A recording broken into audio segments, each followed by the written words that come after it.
রাজাকারকে আমরা সংসদে দেখতে পাচ্ছি। আমরা মানিকগঞ্জের দৌলুদিয়া পল্লীর বড় বড় টিপোলাকে দেখতে পারছি। বাংলা নববর্ষের দিন, আনন্দের দিন, অবশ্যই আমরা সাজবো, মেকআপ করবো, এটা স্বাভাবিক ব্যাপার। অনেক সুন্দর লাগতেছে। যদিও সুন্দর লাগতেছে না, আপনারা দুজন পাঠা না পাঠি আমি তো বুঝতে পারতেছি না, আপনারা বুঝলে কমেন্টে জানাই দেন।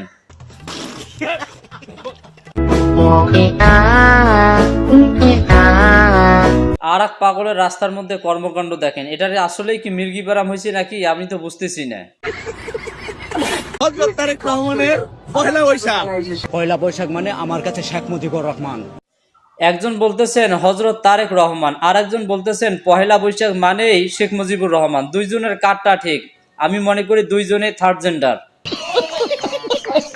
তবে যে যাই বলুক, পহেলা বৈশাখ নিয়ে আমি কিছু বলবো না, এই লোকটাই কি বলে শুনে যান। পয়লা বৈশাখের কথাই কইবেন না, ওইটা খান পয়সা আমাদের জন্য পয়লা বৈশাখ, গরিবের লাই কি এর পয়লা বৈশাখ। তবে আপনারা যে যাই বলুন, ধর্মীয় মূল্যবোধ এবং বাঙালি জাতির সংস্কৃতিকে বিকৃতি করে বৈদেশিক সংস্কৃতি বাংলাদেশের মধ্যে চালু করেছে কিছু সুশীল নামে কুশীল ব্যক্তিরা। আসুন আমরা বাঙালি জাতির সংস্কৃতি, বাস্তব সংস্কৃতিকে তুলে ধরি ধর্মীয় মূল্যবোধ অনুযায়ী, এবং দেশীয় সংস্কৃতি আমরা চালু করি, বৈদেশিক সংস্কৃতিকে আমরা না করি, পরিত্যাগ করি।